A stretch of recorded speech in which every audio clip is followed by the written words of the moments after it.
قرآن عظیم میں اللہ تبارک و تعالی نے مسلمانوں کو یہ مزاج اور یہ سبق دیا کہ مسلمان کا ہر کام خالص اللہ کی رضا اور اس کی خوشنودی کے لیے ہونی چاہیے۔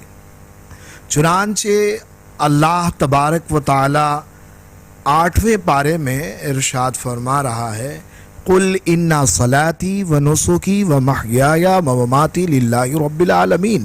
اللہ تبارک و تعالیٰ اپنے محبوب کو یہ حکم دے رہا ہے کہ اے محبوب آپ فرما دیں بے شک میری نماز، میری قربانی اور میری زندگی اور موت سب اللہ ہی کے لیے۔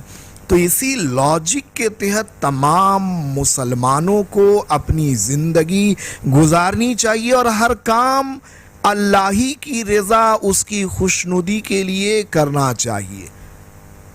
نماز ہو، قربانی ہو، زندگی اور موت ہو، سب اللہ کے لیے۔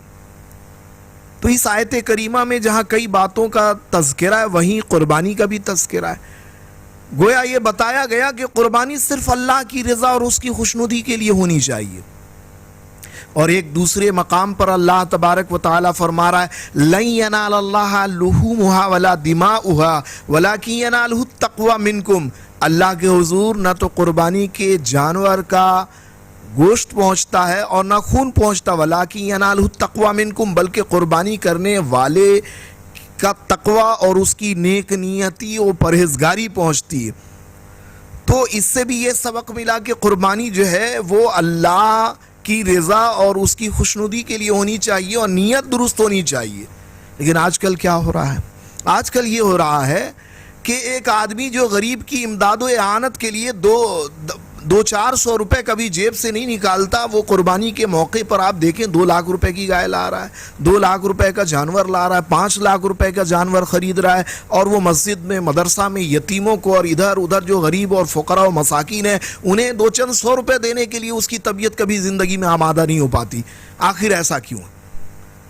آخر ایسا کیوں ہے؟ تو اس کی وجہ کہیں نہ کہیں یہی ہے کہ وہ قربانی کا جانور خرید کر محلے ٹولے کے لوگوں کو، معاشرے کے لوگوں کو یہ تاثر دینا چاہ رہا ہے کہ وہ بڑا سخی داتا ہے، وہ بڑا رئیس ہے، وہ بڑا دھن دولت والا ہے، تاکہ لوگوں پر اس کا ایک امپریشن قائم ہو جائے۔ تو یہ بات اچھی طرح ذہن میں رہے کہ لوگوں کو دکھانے کے لیے جو کام کیا جائے گا اس کا اجر و ثواب نہیں ملے گا، نیت درست ہونی چاہیے، اللہ کے لیے قربانی ہونی چاہیے۔ اور ہم نے دیکھا اور آپ بھی دیکھ رہے ہیں کہ بعض لوگ ایسی فطرت اور خصلت کے بھی ہوتے ہیں جو ذرا جانور دیر سے خریدتے ہیں اور وہ اسٹوہ میں لگے رہتے ہیں کہ فلاں سیٹ صاحب نے، فلاں حاجی صاحب نے، فلاں قاضی صاحب نے جانور خرید لیا، اپنے لوگوں کو لگا دیتے ہیں تاکہ خبر ان تک پہنچے اور کیا ہے، کتنے میں لیا، کس قسم کا جانور ہے۔ جب انہیں خبر مل جاتی کہ انہوں نے اور ان لوگوں نے خرید لیا اور 2 لاکھ 3 لاکھ 4 لاکھ 5 لاکھ کی گائے، تو جناب والا جا کر 7 لاکھ کی لاتے ہیں تاکہ پورے علاقے پر ان کی دھاک قائم ہو جائے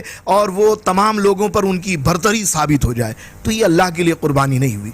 قربانی تو صرف اور صرف اللہ کی رضا اور اس کی خوشنودی کے لیے ہونی چاہیے، لوگوں سے تعریف سننے کے لیے نہیں ہونی چاہیے، کسی دوسرے قربانی کرنے والے پر اپنی فوقیت و برتری کے اظہار کے لیے نہیں ہونی چاہیے۔ جیسا کہ آیت کریمہ میں اللہ نے فرمایا کہ قربانی کے جانور کا گوشت اور خون نہیں پہنچتا بلکہ تمہاری نیت اور پرہیزگاری پہنچتی ہے، تو نیت درست ہونی چاہیے۔ ایسے ہی ہم دیکھتے ہیں، ہم نے دیکھا اور آپ بھی دیکھ رہے ہیں کہ کچھ لوگ غریب ہیں لیکن ان کی نیتیں درست ہیں، تو بیچارے 10 12 15 ہزار روپے کا جانور خرید کر لاتے ہیں، تو کچھ کم عقل کس قسم کے لوگ کہتے ہیں بتائیے یہ کوئی جانور؟ ارے کس نے کہا قربانی کرنے کے لیے؟ ارے یہ قربانی ہے، استغفر اللہ، یہ کوئی قربانی ہوئی؟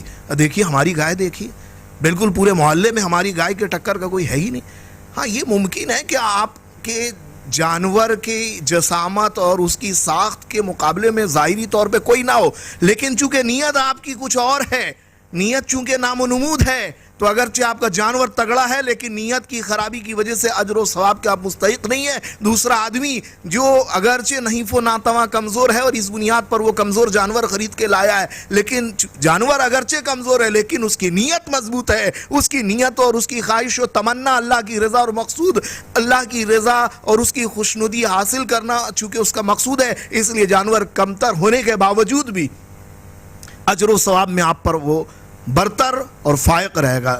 تو عزیزان گرامی، کہنے کا لب لباب اور خلاصہ یہ ہے کہ دکھاوے کے لیے قربانی نہ کی جائے، اللہ کے لیے کی جائے۔ اللہ کے لیے کریں گے تبھی اجر و ثواب کے مستحق بنیں گے، اور اللہ کی بارگاہ میں جیسا کہ قرآن عظیم میں فرمایا گیا کہ مسلمان کی ذہنیت یہی ہونی چاہیے کہ اس کی نماز، اس کی قربانی، زندگی و موت سب اللہ کے لیے ہو۔ اور دوسری جگہ میں یہ فرمایا گیا کہ اللہ کے حضور جانور کا گوشت اور اس کا خون نہیں بلکہ نیت پہنچتی ہے، تو نیت درست کیجیے۔